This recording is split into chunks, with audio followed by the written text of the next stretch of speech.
They cast out the human child, not knowing a dragon was watching.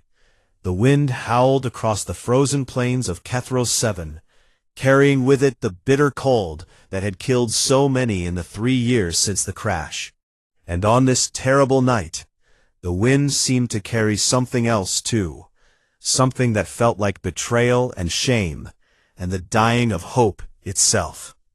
Danny Hartwell was 8 years old, and he stood at the edge of the settlement with nothing but a thin blanket wrapped around his small shoulders, and a pack containing 3 days' worth of food that the council had decided was more than generous for a child they expected to die. He did not cry, not anymore, because crying had never helped him, and crying had never brought his parents back from the twisted wreckage of the colony ship, and crying had certainly never made any of the adults want to keep him around. Grace Palmer stood before him, her face hard as the volcanic rock that surrounded their miserable settlement, and she spoke words that she had clearly rehearsed many times before this moment. "You understand why this has to happen, Danny," she said, though it was not really a question. "The Valkyrie have made their demands clear, and we cannot afford to feed those who do not contribute to the survival of the colony." Danny looked up at her with eyes that seemed far too old for a child of 8. Eyes that had seen his mother die in the crash, and his father succumb to the fever that swept through the survivors in that first desperate winter. "I can work," he said quietly. "I can help Ben in the machine shop. I can carry things. I can do something." Grace shook her head, and behind her, the other council members stood in a half-circle, most of them refusing to meet the boy's gaze, their faces illuminated by the weak light of the settlement's few remaining power cells. "The decision has been made," Grace said firmly.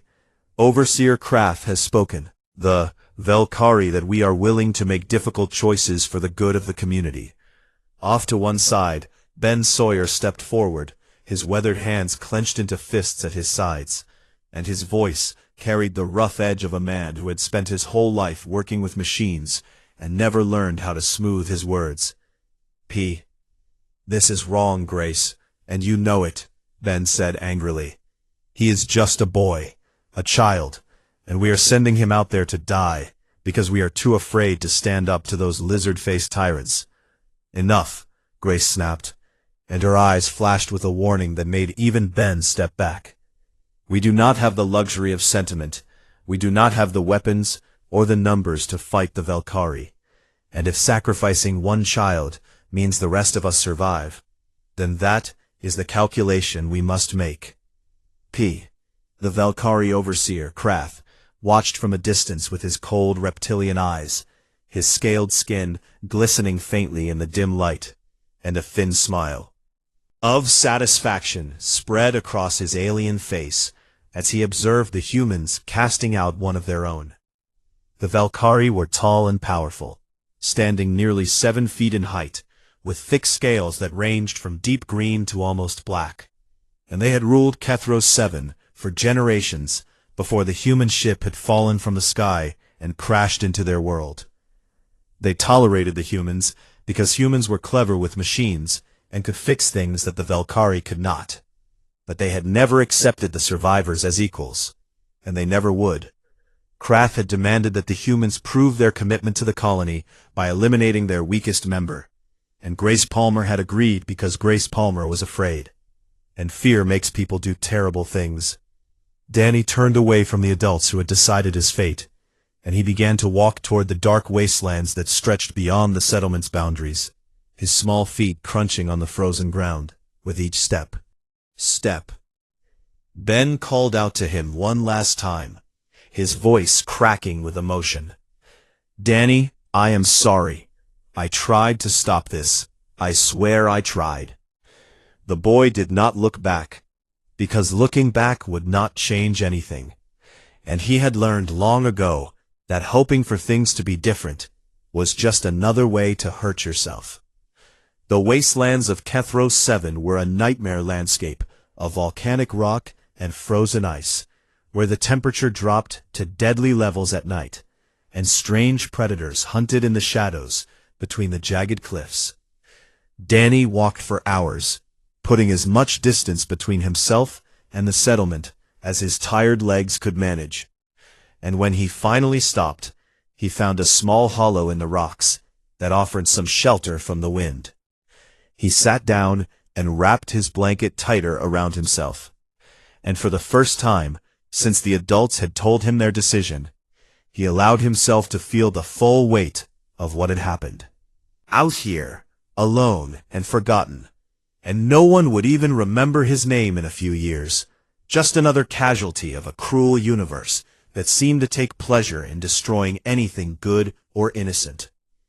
But what Danny did not know, what none of the humans in the settlement could have possibly known, was that something ancient and powerful was watching him from the obsidian cliffs high above.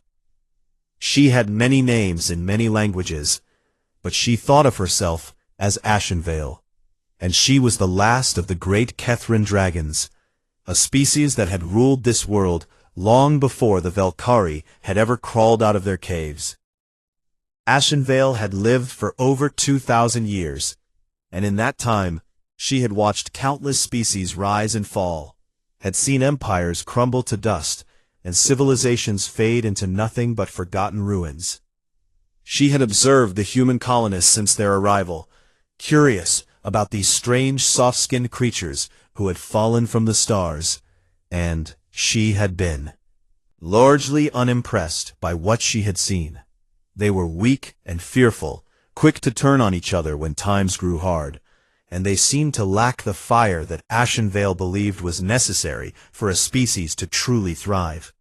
But this small child, abandoned and alone in the frozen darkness, stirred something in the ancient dragon that she had not felt in centuries, something that felt almost like compassion. She watched as Danny huddled against the rocks, his small body shaking with cold and exhaustion, and she made a decision that would change the fate of worlds. The dragon spread her enormous wings, each one spanning nearly 50 feet from tip to tip, and she descended from the cliffs in absolute silence, her massive form cutting through the night sky like a shadow made solid. Danny heard nothing until the dragon landed before him, her scales gleaming like polished obsidian in the faint starlight, her eyes burning with an inner fire that seemed to hold all warmth that the frozen world lacked. He should have been terrified. This creature was larger than any building in the settlement, with claws that could tear through metal, and teeth that could crush bone to powder. But Danny was too tired and too broken to feel fear anymore. He looked up at the dragon and asked the only question that came to his exhausted mind. "Are you going to eat me?" Ashenvale regarded the small human child for a long moment, and when she spoke, her voice was like the rumble of distant thunder, deep and ancient and filled with power.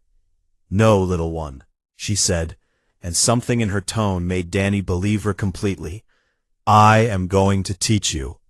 She lowered her great head and gently lifted the boy in her claws, cradling him against her warm chest as she spread her wings and rose into the sky, carrying him away from the frozen wastelands and toward a future that neither of them could have imagined, smaller and smaller until it vanished into the darkness.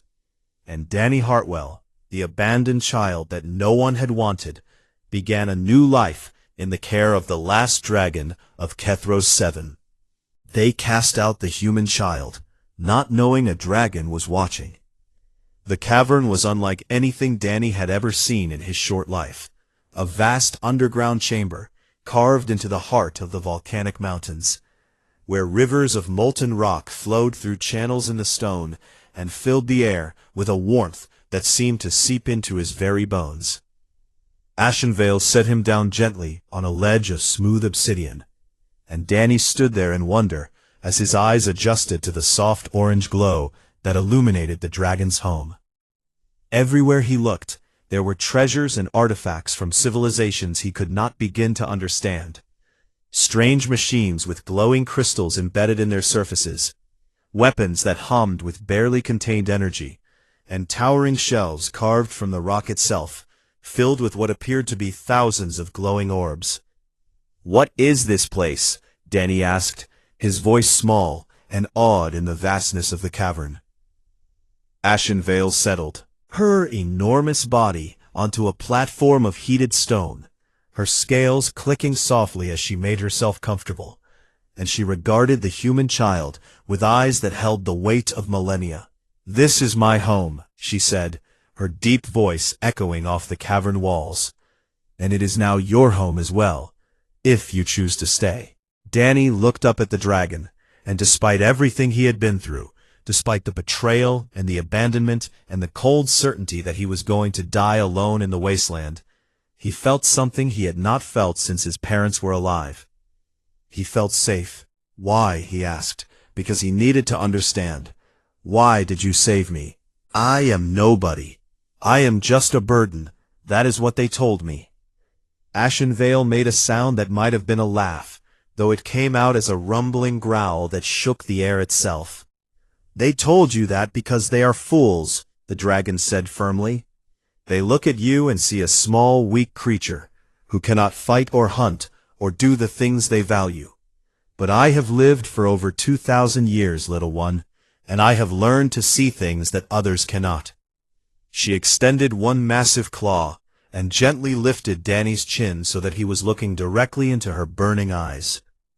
"I see fire in you," Ashen Veil said, "a spark that refuses to die, no matter how hard the universe tries to extinguish it. And that spark is worth more than all the strength and skill that those colonists possess combined." In the days and weeks that followed, Danny began to learn what it meant to be raised by a dragon. Ashen Veil was not gentle in her teaching. She could not afford to be, because she knew that the universe was cruel to those who were not prepared. And she refused to let her young charge face that cruelty without the tools to survive. She taught him to hunt in the volcanic tunnels, tracking the strange creatures that lived in the darkness by sound and smell alone. And when he failed, she made him try again and again until his senses grew sharp enough to detect prey from hundreds of feet away. She taught him to fight, not with the clumsy brawling of the humans in the settlement, but with the precise and deadly techniques that the Kethran warriors had developed over thousands of years before their extinction. "The Kethran were my creators," Ashen Veil explained one day as she watched Danny practice his forms on a ledge overlooking a river of lava. "They engineered my kind to be guardians and companions, to protect their civilization from the threats that lurked between the stars." Danny paused in his training, sweat dripping from his brow, despite the constant heat of the cavern, and he asked the question that had been growing in his mind for weeks. What happened to them? "The Kethran. I mean, where did they go?" Ashen Veil was silent for a long moment, and when she finally spoke, her voice carried a sadness that made Danny's heart ache. "They destroyed themselves," she said quietly. "They grew powerful and arrogant, and they believed that they could conquer death itself. But in their hubris, they created a plague that wiped out their entire species in less than a generation." She turned her great head to look at Danny, and her eyes seemed to glow brighter with intensity. "That is why I saved you, little one, because I see in humanity the same potential that the Kethran possessed. The capacity for both greatness and terrible destruction. And I believe that with the right guidance, your species can avoid the fate that claimed my creators." As the months turned into years, Danny grew stronger and smarter and more capable than he had ever imagined possible. Ashen Veil introduced him to the knowledge crystals.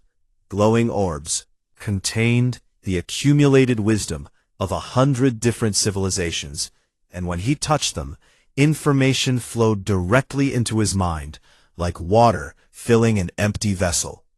He learned languages that had not been spoken for millennia. He learned the principles of technologies that made the human colony's equipment look like primitive toys. And he learned the history of the galaxy, the rise and fall of empires that had once spanned thousands of star systems. But the most important lessons were not about knowledge or skill.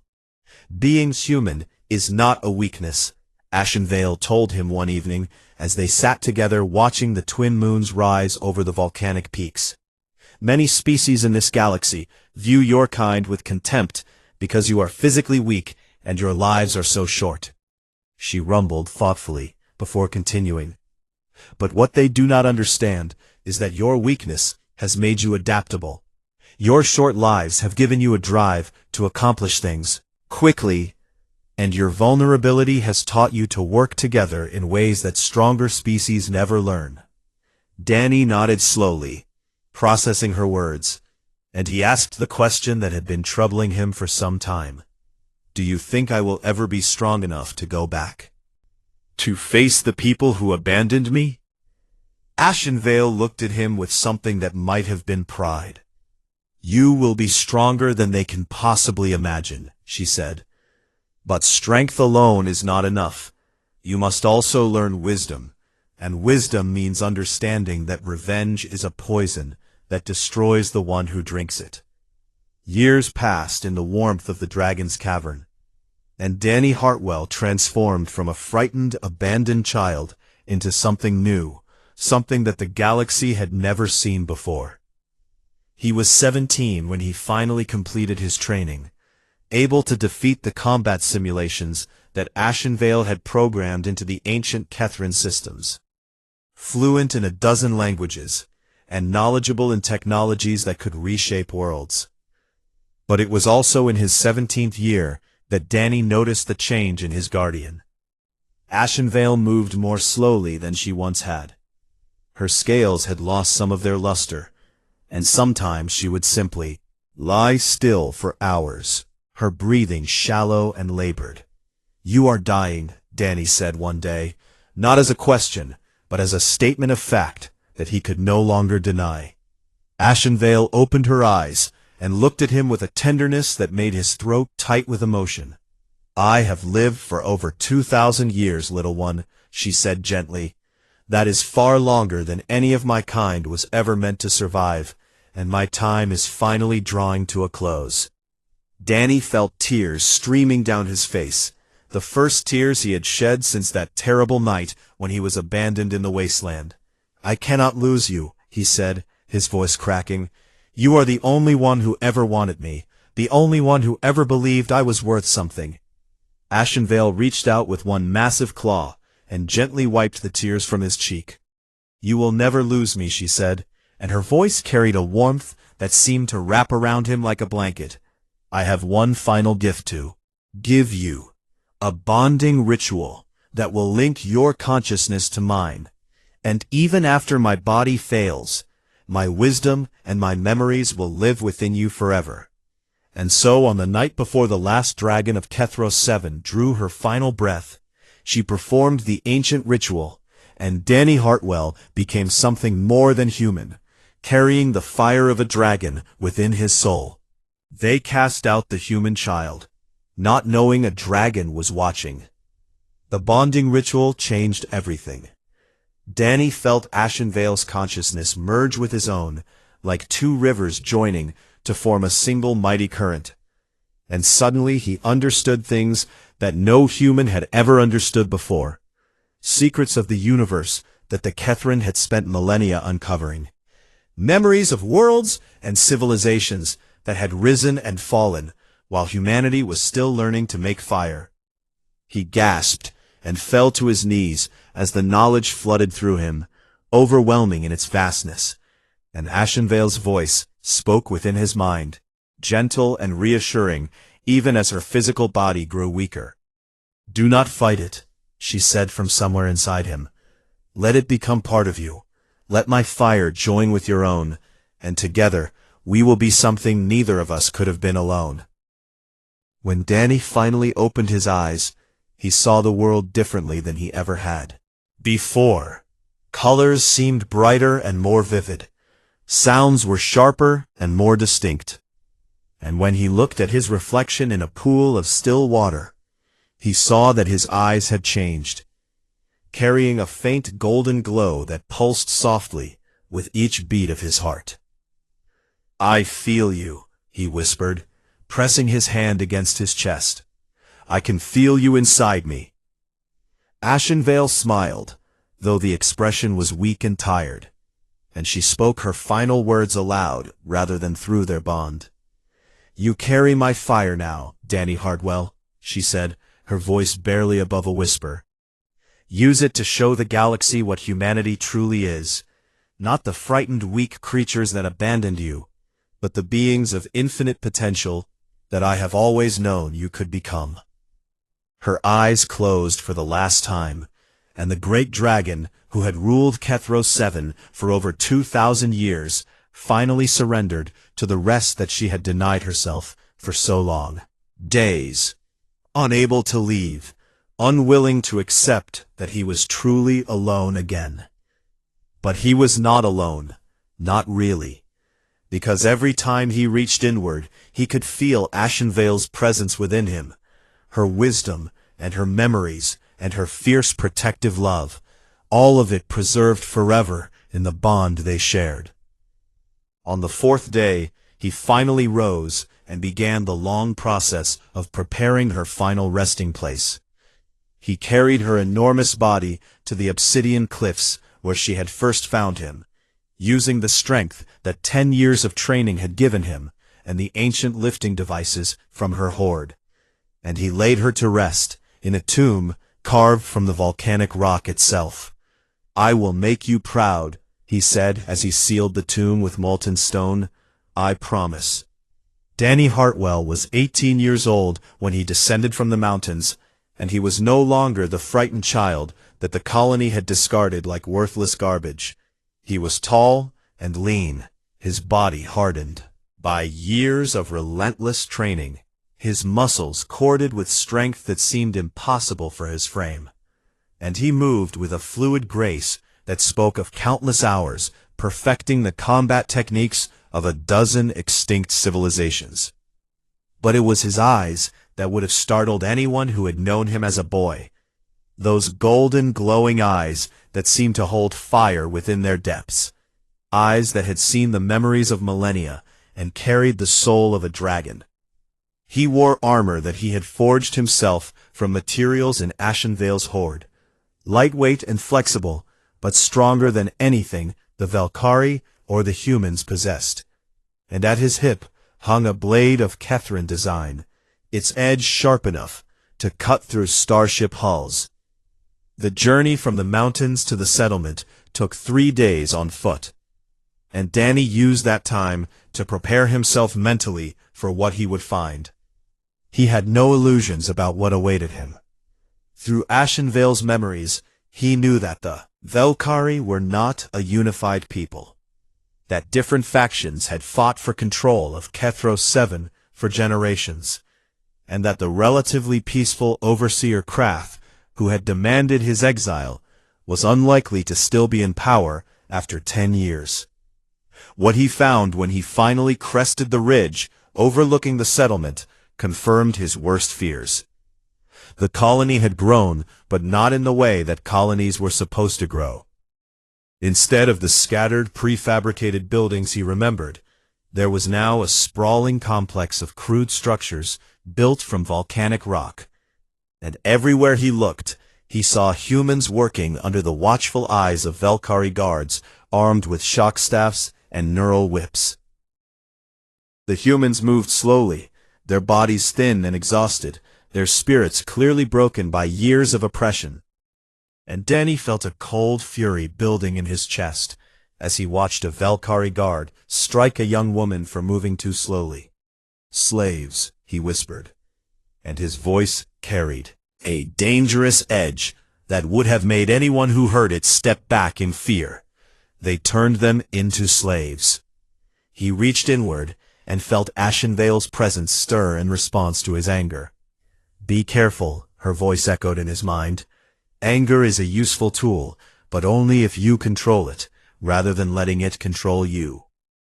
Danny took a deep breath and forced himself to think clearly, to analyze the situation as Ashenvale had taught him. The Valkyrie guards numbered perhaps 50, armed with weapons that were primitive by Kethran standards, but deadly to unarmored humans, and their leader appeared to be a massive, scarred warrior, who sat on a throne of bones in the center of the settlement, watching his domain with cold satisfaction. This was not Krath, Danny realized. This was someone new, someone far more brutal. He needed information before he acted, so he made his way down from the ridge and approached the settlement from a different angle, slipping through the shadows with the silent grace that 10 years of hunting in volcanic tunnels had perfected. He found what he was looking for in the form of an old man sitting alone outside one of the crude shelters, his hands working mechanically to repair a piece of mining equipment, despite the obvious exhaustion in every line of his body. Danny recognized him immediately, even though a decade had carved deep lines into his face and turned his hair completely white. "Ben," he said softly, stepping out of the shadows. Ben Sawyer looked up, and for a moment his eyes held nothing but dull resignation, the look of a man who had given up hope long ago. Then he saw Danny's face, really saw it, and his expression shifted from confusion to disbelief to something that looked almost like terror. "Danny?" he whispered, his voice cracking. "Danny Hartwell? That is not possible. You died. They told us you died. They said they found your body in the wasteland." Danny shook his head slowly, and the golden glow in his eyes intensified as he spoke. "They lied, Ben, or they assumed, or maybe they just wanted to believe I was dead so they would not have to think about what they did." He knelt beside the old man and placed a hand on his shoulder, and despite everything, his touch was gentle. "Tell me what happened here," Danny said. "Tell me everything." Ben's story spilled out of him like water from a broken dam, 10 years of horror and despair compressed into a few desperate minutes of whispered words. Overseer Krath had been overthrown not long after Danny's exile, murdered by his own lieutenant, a brutal warrior named Scythax, who believed that the humans were being treated far too kindly. Under Scythax's rule, the humans had been stripped of all rights and reduced to slave labor, worked in the mines until they collapsed and then discarded like broken tools. Grace Palmer had been one of the first to die, executed publicly for daring to protest the new order, and over the years, nearly half of the original survivors had perished from overwork or violence or simple despair. "We have no hope left," Ben said, tears streaming down his weathered cheeks. "We are just waiting to die, all of us, waiting for the end."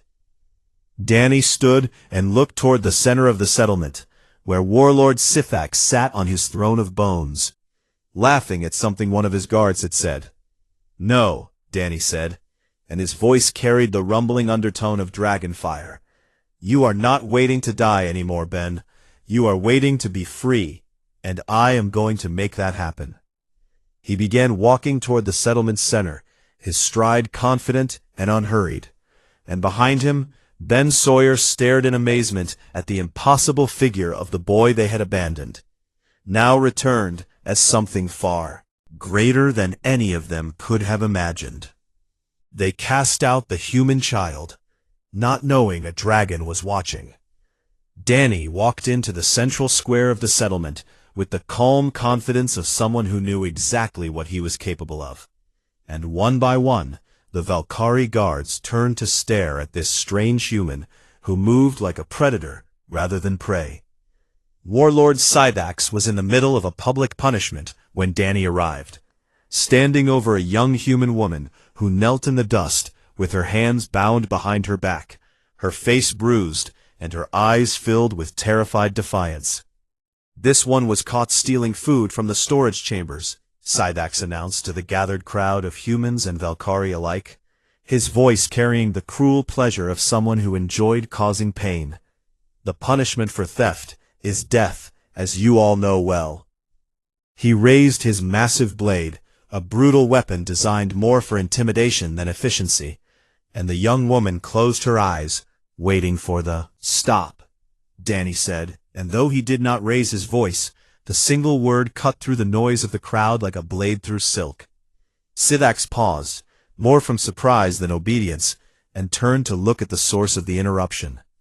What he saw was a human male in strange armor, young, but carrying himself with an authority that seemed completely out of place for a member of what Sithax considered to be an inferior species.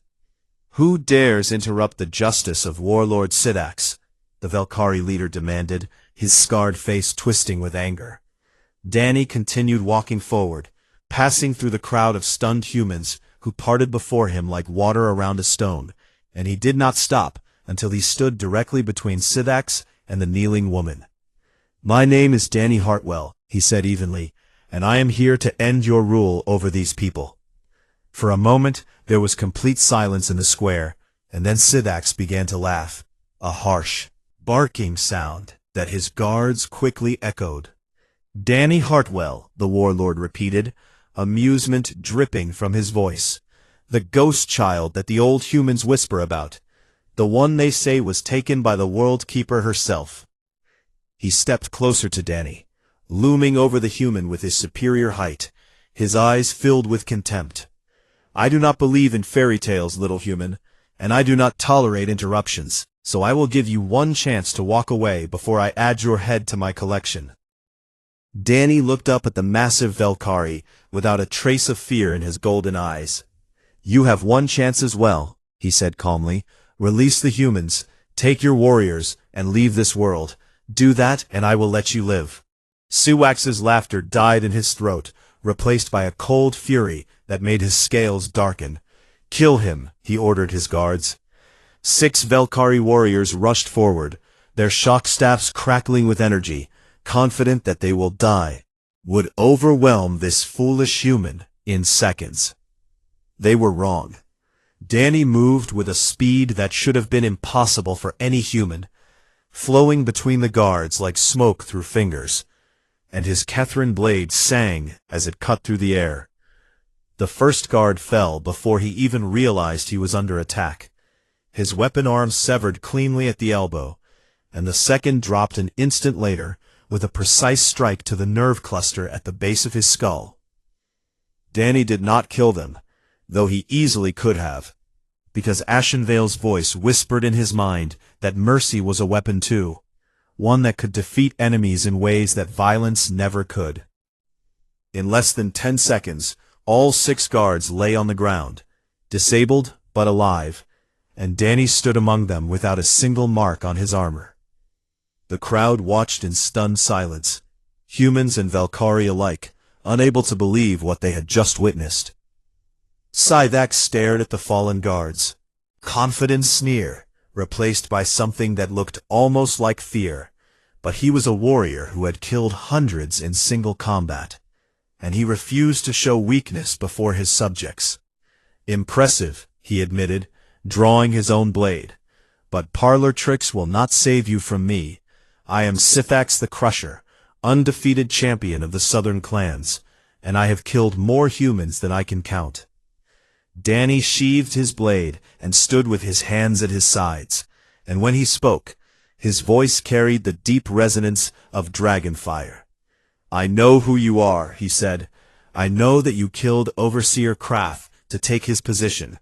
I know that you had enslaved these people for your own pleasure rather than any practical purpose, and I know that you believe yourself to be the strongest being on this world." His eyes blazed with golden light, and for just a moment, the shadow that fell behind him seemed to take the shape of something vast and ancient and terrible. "Wrong," Danny said simply. Sithax attacked with all the speed and power that had made him legendary among his people, his blade whistling through the air in a strike that had killed dozens of opponents. Danny did not draw his weapon. Instead, he caught the blade in his bare hand, the ancient Kethrin armor protecting his palm, and he held it motionless despite all of Sithax's strength trying to push it forward. "How?" Sithax gasped, genuine fear now visible in his reptilian eyes. "I was raised by a dragon," Danny said quietly. "She taught me things that your species has forgotten, secrets of combat and technology that the Kethrin perfected before your ancestors learned to walk upright." He twisted the blade out of Sithax's grip with a single motion and tossed it aside, then placed his hand on the warlord's chest. "This is over," Danny said. "Your rule ends today. Your warriors will leave this world, and if any of them ever return to harm these people, I will hunt them down one by one until none remain." He pushed, and Scythax flew backward through the air, landing in a heap at the base of his own throne of bones, dazed and defeated. The remaining Velkari guards looked at their fallen leader, then at the human who had just single-handedly destroyed everything they believed about the weakness of humanity. And one by one, they dropped their weapons. Danny turned to face the gathered humans, and he saw faces that he did not recognize, mixed with a few that he did. Older now, and marked by years of suffering, but still alive. "You are free," he said, his voice carrying across the silent square. "No one will enslave you again, not while I draw breath." A ripple passed through the crowd, and then someone began to cry, not from sadness, but from a hope that had been dead for so long they had forgotten what it felt like. The young woman who had been about to be executed looked up at Danny, with tears streaming down her face. "Who are you?" she asked, her voice trembling. Danny reached down and helped her to her feet, and his expression softened as he cut the bonds from her wrists. "My name is Danny," he said gently, "and I used to live here, a long time ago, before I learned what I was capable of."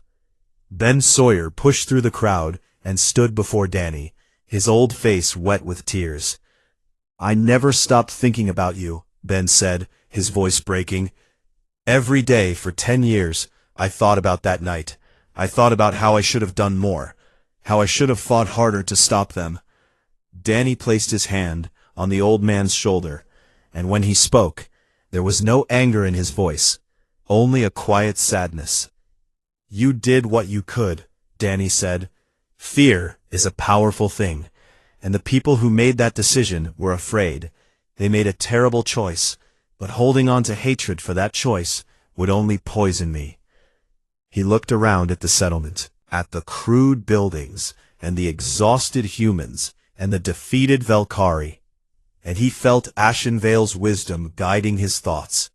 "We have a lot of work to do," he said, "and I am going to need everyone's help, humans and Velkari both, because the only way forward is together." Some of the humans looked confused, even angry, at the idea of working alongside their former oppressors. But Danny met their eyes with his steady golden gaze. "I know what they did to you," he said. "I know the pain and the loss and the humiliation, but revenge will not heal those wounds. Only building something better can do that, and I believe that we are capable of building something extraordinary." He turned to face the remaining Velkari, the ones who had not supported Scythax's brutality, the ones who had stayed because they had nowhere else to go. "This world is big enough for all of us," Danny said, "but only if we choose to share it, only if we choose to be better than our worst."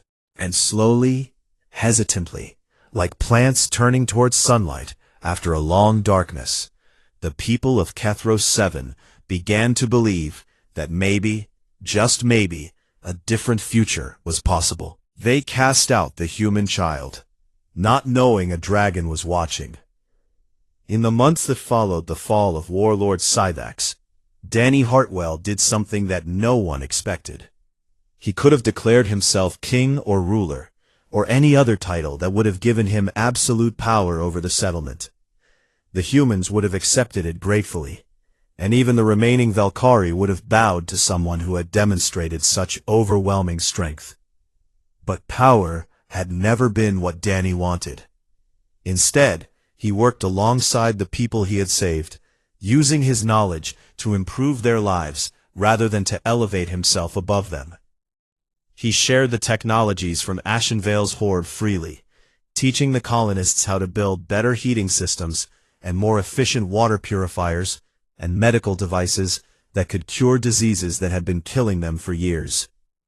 He established a council that gave both humans and Velkari equal voice in decisions that mattered, affected the community, And though the first meetings were tense and filled with old resentments, Danny's patient guidance slowly helped the two species find common ground. The young woman he had saved from execution was named Katie Morris, and she became one of his closest allies in the rebuilding effort, working tirelessly to organize food distribution and housing assignments, while never forgetting to remind people of what they had survived together. "You could make them do whatever you wanted," Katie said to him one evening as they walked through the growing settlement. "You have the power, the knowledge, the respect of everyone here. Why do you insist on sharing it instead of using it?" Danny smiled, and for a moment his golden eyes seemed to glow brighter in the fading light. "Because that is not strength," he said. "True strength is not about what you can take or control. It is about what you can give and what you can build." The obsidian cliffs in the distance, where he knew Ashenvale's tomb rested in eternal silence. "Someone very wise taught me that," he added quietly. Word of what had happened on Kethros 7 began to spread across the sector, carried by traders and travelers who could hardly believe the stories they heard. A human raised by the legendary Worldkeeper, the last Kethran dragon, had returned from the dead to free his people and establish a sanctuary where multiple species lived in peace. Some dismissed it as fantasy, but others came to see for themselves, and what they found convinced them that the stories were true. Ships began arriving with increasing frequency, some carrying refugees from other conflicts, some bringing merchants seeking new opportunities, and some piloted by those who had heard rumors of the ancient Kethran technologies and hoped to claim them for themselves. Danny turned none of the peaceful visitors away, but he made the terms of entry absolutely clear.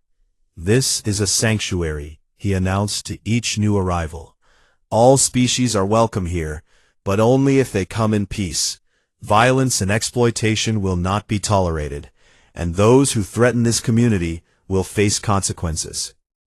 A few tested his resolve, pirates and slavers and corporate agents, who believed that one human, no matter how skilled, could not possibly stand against their superior numbers and firepower. They learned otherwise. Danny did not seek out conflict, but when it found him, he ended it with the same devastating efficiency that he had demonstrated against Scythax, and word spread quickly that Kethros 7 was not a world to be trifled with. Years passed, and the settlement grew into a thriving city, a beacon of hope in a galaxy that often seemed determined to crush such things. Danny married Katie Morris in a ceremony that brought together humans, Velkari, and representatives of half a dozen other species who had made Kethros 7 their home. And when their daughter was born, they named her Lily, after Danny's mother, who had died in the crash so many years ago. Lily inherited her father's golden eyes, a visible sign of the bond that linked Danny to Ashenvale, and that somehow passed to his child. And as she grew, Danny began to teach her the same lessons that the dragon had once taught him. Ben Sawyer lived long enough to see the transformation of the world he had helped doom with his silence all those years ago. And on the day he finally passed, he did so with Danny at his side, at peace for the first time in decades. "I spent so many years hating myself," Ben whispered in his final hours, "for what we did to you, for not being strong enough to stop it." Danny held the old man's hand and spoke with a gentleness that seemed at odds with his legendary reputation. "You were human," Danny said, "and being human means making mistakes, sometimes terrible ones. Having the capacity to grow and change and become better than you were." He smiled softly at the dying man, who had been the only one to speak up for him on that terrible night. "You spent the last 15 years proving that capacity," Danny continued, "and I forgave you a long time ago." Ben closed his eyes with a peaceful expression on his weathered face, and Danny sat with him until the end. Decades passed, and Danny Hartwell became an old man himself. His dark hair turned silver, and his face lined with the marks of a long life well lived. But his eyes still held that golden glow, and his mind still carried the wisdom and memories of the dragon who had saved a frightened child from certain death in the frozen wasteland. One evening, he sat on the obsidian cliffs overlooking the valley below, where the city of New Kethros sprawled in a tapestry of lights and activity. Humans and Velkari and a dozen other species living together in the harmony that he had worked so hard to create. Lily sat beside him, no longer a child, but a fierce young woman who had inherited not only her father's eyes, but his sense of justice and compassion. "Do you ever regret it?" she asked, watching the lights flicker in the gathering darkness. "Being kind to the people who hurt you instead of punishing them?" Danny was silent for a long moment, feeling the ancient presence that still lived within his mind, a warmth like embers that would never fully die no matter how many years passed. "They cast me out because they thought I was weak," he finally said. "A burden, a mouth to feed who contributed nothing. They expected me to die alone in the cold, forgotten and worthless." He turned to look at his daughter, and his eyes held a depth of emotion that made her breath catch. "The greatest revenge was proving them wrong," he continued, "not by destroying them, not by making them suffer as I had suffered, but by becoming something better, by showing them and the entire galaxy what a single human being could accomplish when given the chance." He looked out over the city again, the living proof of everything he had built. "That is the human way," he said quietly. "We take our pain and we transform it into purpose. We take our wounds and we use them as fuel to build something new, something that can outlast us and carry our hopes forward into the future." Lily nodded slowly, absorbing her father's words as she had absorbed so many of his lessons over the years. "And the dragon?" she asked. "Ashenvale, do you still feel her?" Danny smiled, and for just a moment his eyes blazed with the full golden fire of the bond that had shaped his entire life. "Every day," he said, "every moment, she is with me, guiding me, reminding me of what I am capable of, and what I must always strive to be." He placed his hand over his heart, where the warmth of dragon fire burned eternal. "When no one else would," Danny said. "She raised me, and taught me, and loved me when I thought I was unworthy of love. And in return, I have tried to honor her memory by creating a world where no child will ever be abandoned again, where strength is measured not by what you can destroy, but by what you can protect." He stood slowly, his old bones protesting, but his spirit still burning bright, and he offered his hand to his daughter. "Come," he said, "there is work to be done. There is always work to be done, and the best way to honor those who loved us is to pass that love forward to those who come after." Lily took her father's hand and rose to stand beside him, 2 generations of dragonfire looking out over the world they had built together. And far below, in the city of New Kethros, humans and Velkari and countless others went about their lives, never knowing that everything they had, everything they were, had begun with a single act of compassion on a frozen night long ago. When a dragon had looked down from the obsidian cliffs, seen a frightened child cast out by his own people, and chosen to believe that he was worth saving. That choice had changed everything. And that was the true lesson of Kethros 7, the truth that Danny Hartwell had spent his entire life trying to teach. That kindness is not weakness, that mercy is not surrender, and that the greatest power in the universe is not the ability to destroy, but the courage to love without reservation and to build without fear. This was what it meant to be human. This was the fire that burned in every heart, waiting to be awakened. And as long as that fire continued to burn, there would always be hope for a better tomorrow.